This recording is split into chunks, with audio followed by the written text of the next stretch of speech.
Good evening. Hope everyone is all right. Thank you for coming here, Shadrach. Good evening, sir.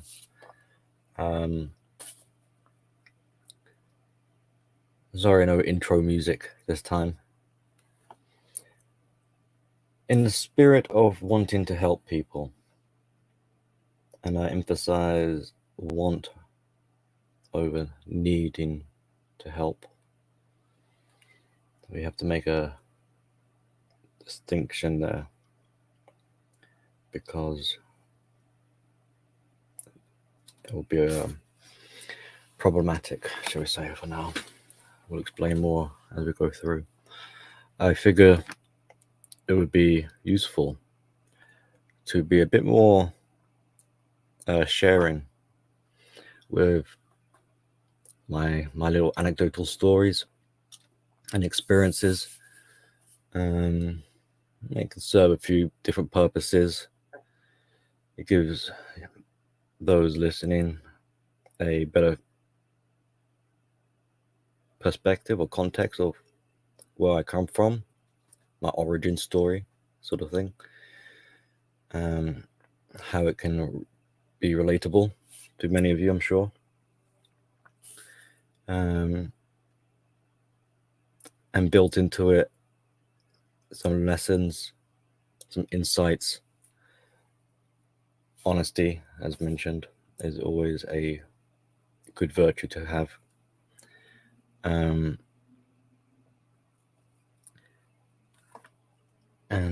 what was the other thing I was going to say?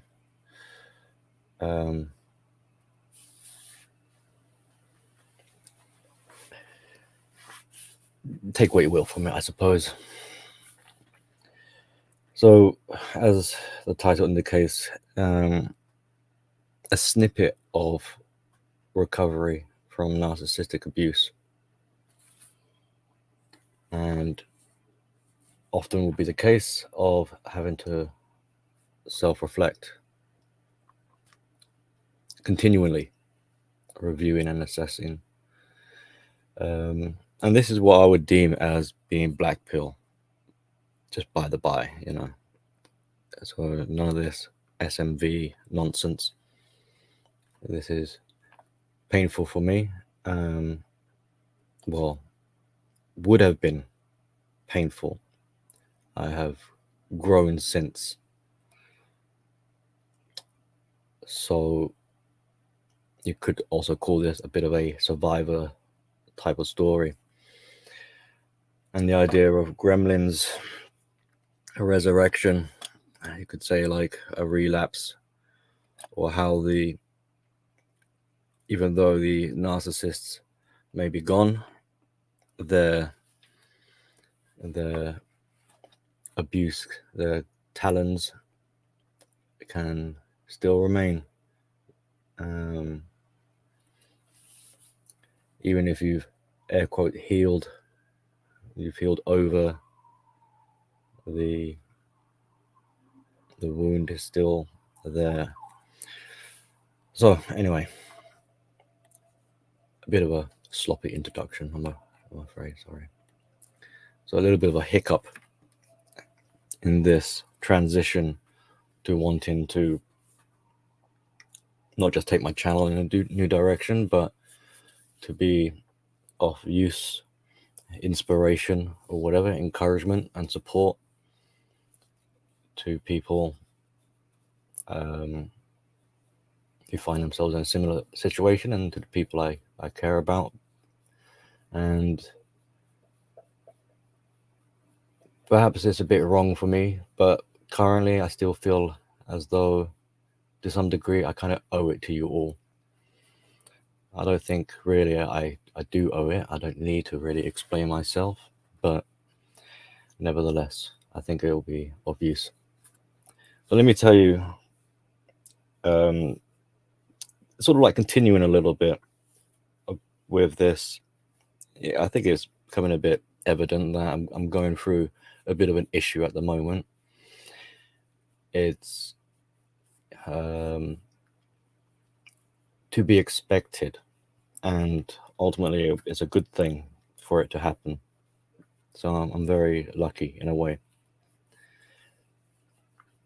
So this decision I made to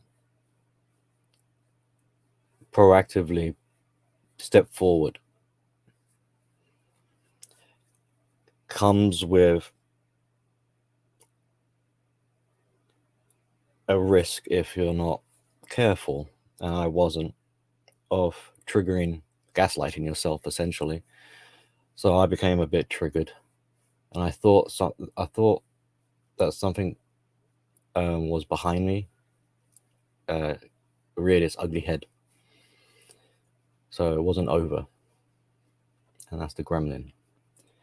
I remember back in the summer of 2019, after the collapse of my family crisis, that after all that, it was a fantastic summer. The best is the most memorable summer I ever had. Taking my daughter to places for sheer enjoyment, exploration, adventures, going on walks along the river, throwing up at the fun fair, paddling pools. I'd sold my car, bought a fancy new one. I had a new printer as well. I bought a laptop for it.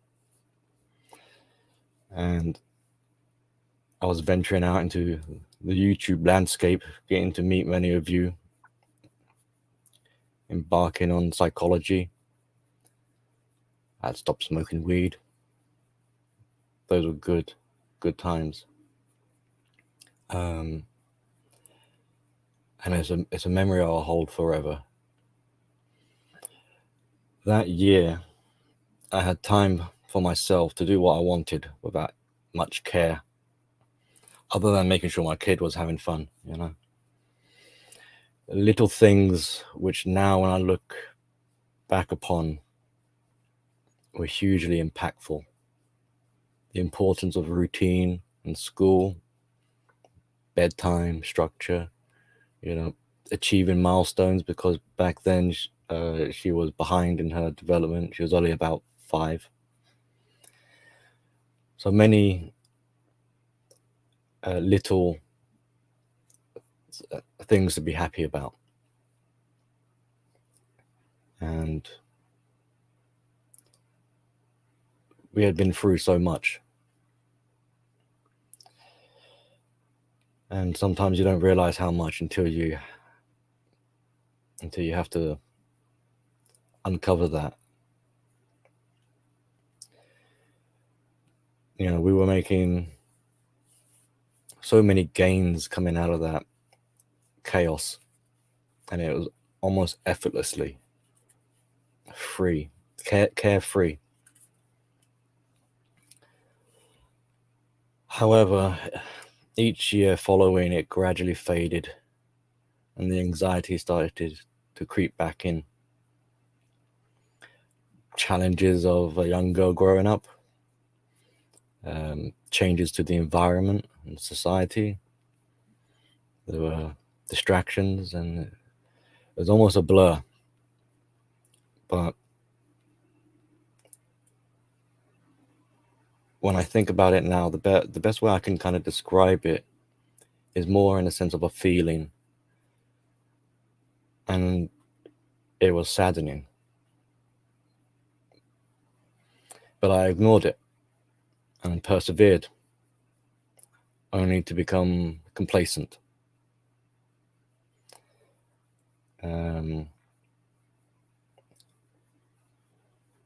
Becoming comfortable with a kind of trying to fool myself into a comfortable state of normalcy. And with not knowing really what to do, I buried it deeper and masked it further. Instead of reaching out when I should have, I distracted myself with people as a way of feeling like I was doing something productive.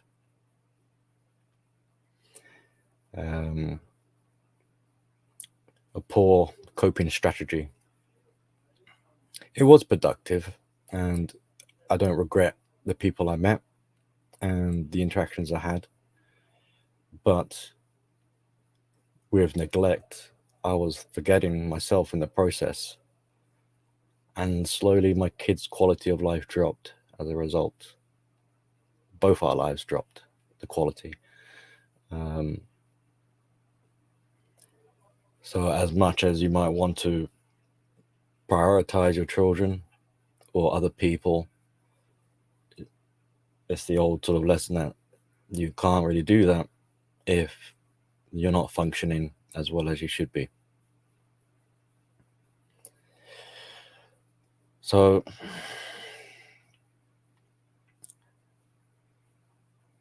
more recent times, I'm not sure how long ago, maybe the start of this year, I knew that things were getting worse. From being sad, I was now becoming a bit more resentful or bitter. And I knew that I wanted to get out of this slump and I want to be happy again. I couldn't run or ignore it this time. Not if I wanted to be happy. Because you see, back in 2019, when I had my daughter to worry about, there wasn't really a future vision. We were taking it carefree, day by day, living in the moment, not so concerned about the future. So there wasn't really anxiety hanging over me. I was free to be happy, and so was my daughter.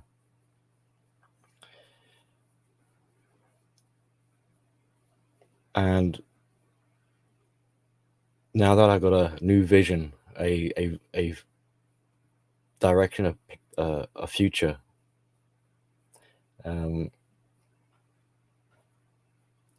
which is a signal to me that I have a need, and that need,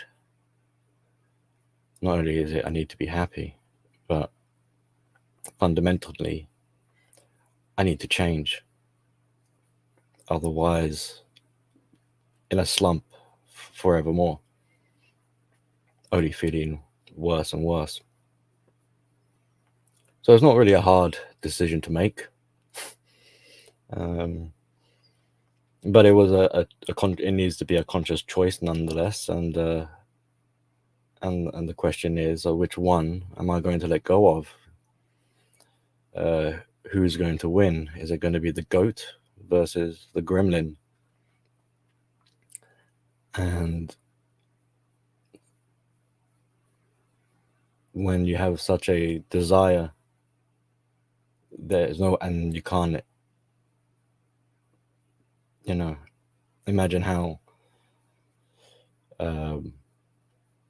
devastated to let go of a possible one of many options of the future, anything, to give up on yourself and to be happy, and then in its place to favor that which makes you miserable and brings you the stress and all this. Anyway, so not to go too fast and just jump into the future gung-ho without actually being mindful. First, you need to ask, so what happened? What allowed this situation to be in the first place? How come I'm at this kind of crossroads now? And the dreaded overthinker that I am, I had lost sight of the forest through the trees. So disorientated and not sure which way to go. A very uncomfortable feeling washing over me. Where I was in my psychology and understanding, and where I wanted to go in life was oceans apart.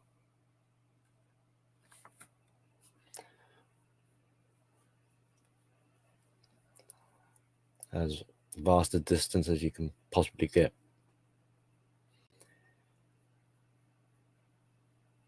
And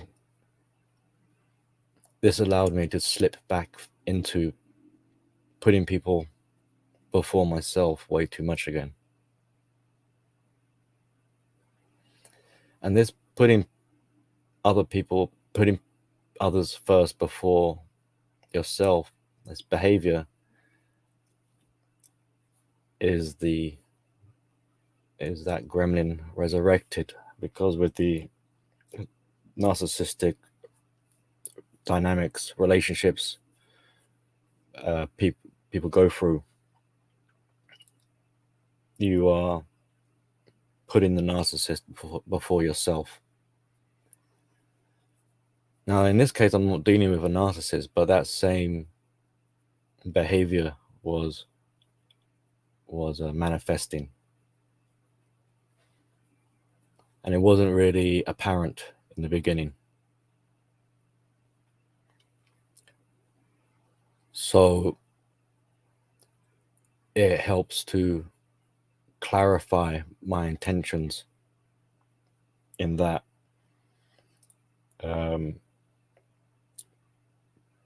saying to myself, do not make the mistake of wanting to help people as a form of codependency, as a need. Learn from your mistakes, and this time it turns it into a want rather than a need.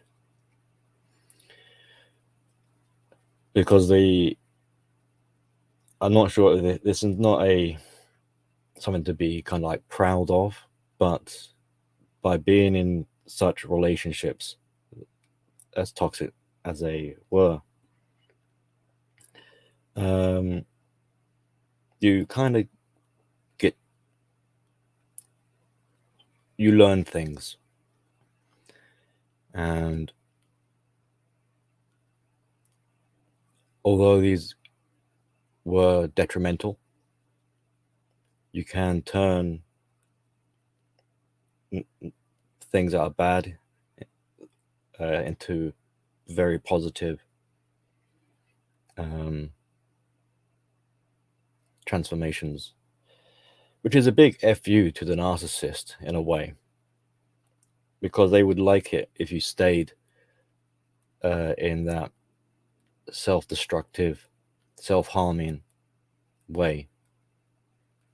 They would be pleased, for example, if I was offering help because I was subconsciously, intentionally not wanting to help myself, sacrificing myself.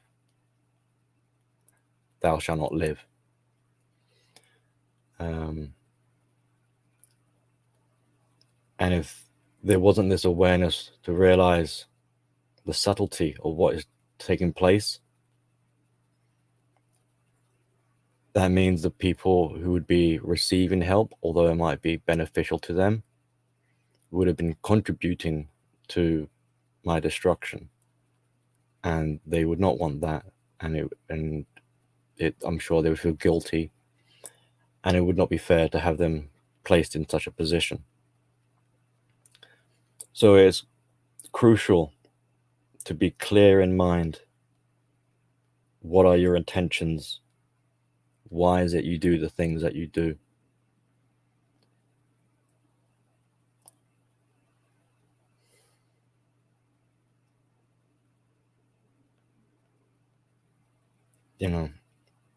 Helping,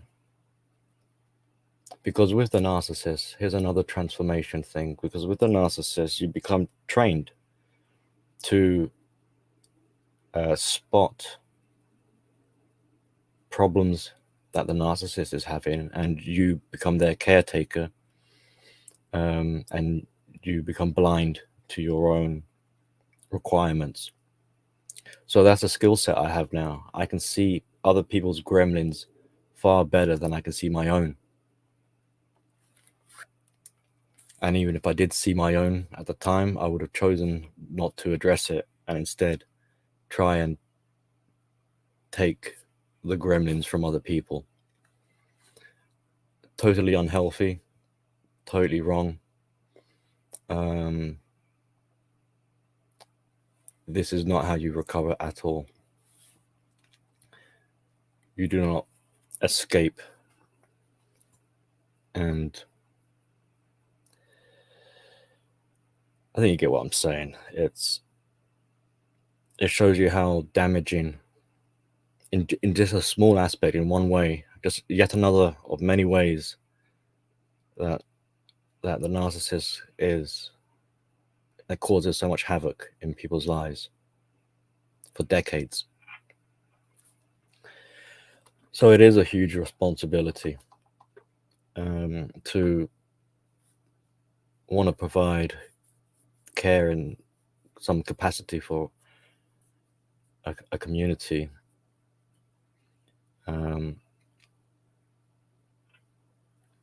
Because if you're not careful, you're trying to carry the weight for them so that they can recover. And if you're not doing your diligence enough, they will pass their trauma and their gremlins onto you. And this is not helping. This is only making matters worse for everyone involved. People don't really talk about the cautions of empathy. Maybe that should be a subject for a topic for a certain point, but that's the problem. I need to be aware of as well, to factor in. So it is good that a kind of existential crisis happened when it did, because if not corrected, hopefully you're getting the idea that this would be a fatal mistake. It was further explained to me. I watched a video and it further explained the dangers that therapists can experience, things like being burnt out, the kind of more lucrative aspects of therapy, and how at the end of the day the clients are the ones who incur the injury. But either way, lately I've been giving out a lot of warnings. Did I mention anxiety already? That's probably where that's coming from. So I apologize for my warnings and criticisms that I've been dishing out recently. And it's time I took heed of a warning myself, and that video kind of gave me a bit of a reality check, as it were. So without the self-care and managing of proper boundaries, it would mean I would be failing at my responsibilities for myself and in turn for those around me. I would not be helping people if I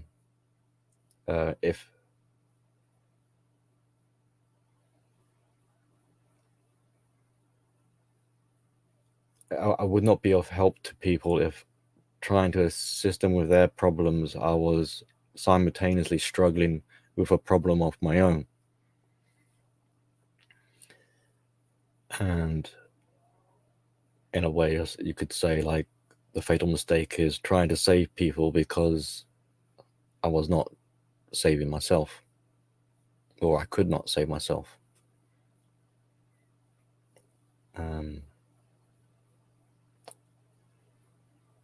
Your problems are not my problems, and I mean that with compassion. My problems aren't your problems. You have the power to fix just as much as I have the power to fix mine. And this is how it should be. It's for the betterment of all of us. So where I help isn't offloading your problems and trying to fix it for you. It's by giving you tools and helping you to calibrate them. And calibration is an area we need to cover in more detail. I'll just quickly mention that we can easily think that a failure, that when something bad happens, that we start blaming ourselves and sort of saying, well, I ain't going to do that again, or I'm not going to use a certain tool again because I had a problem with it last time. The problem isn't like I'm not going to trust my emotions sort of thing. The problem isn't the emotion. The problem is you interpreting it. You need to be calibrated so that you don't get the wrong message and act inappropriately.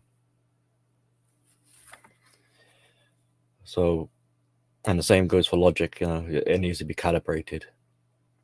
Everything needs calibration.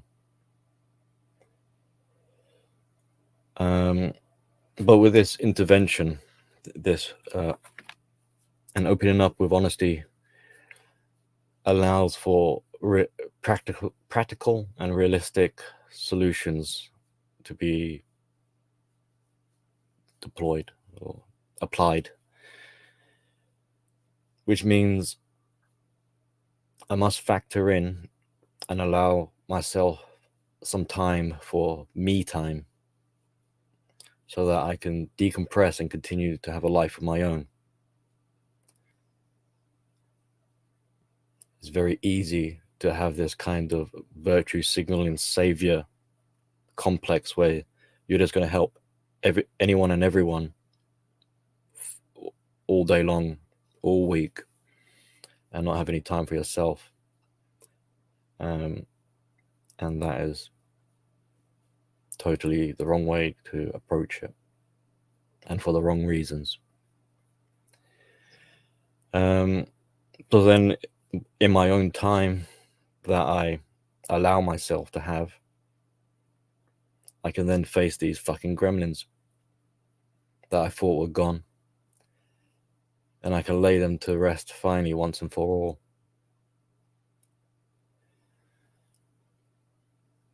So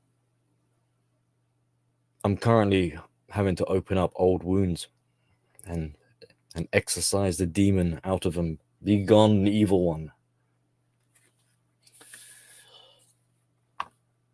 It shouldn't be a surprise then that I cried, remembering the past, decades of hurt that I numbed myself to. Suddenly now I'm sensitive towards.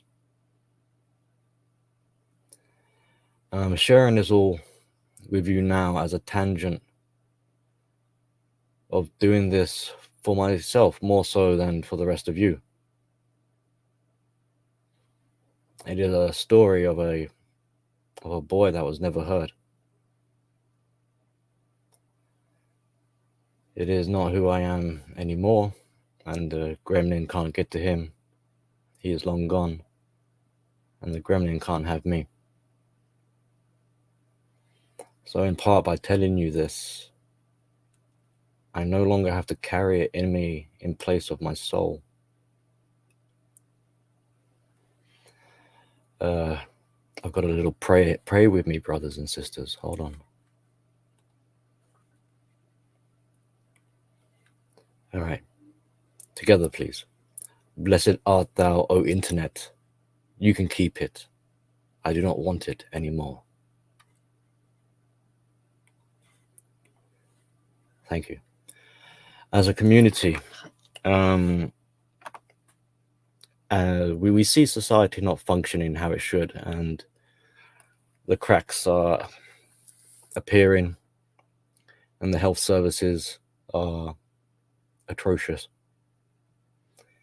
And we take it upon ourselves to get through whatever issues we may have. We share our stories and our experiences so that we can take heed and learn from them.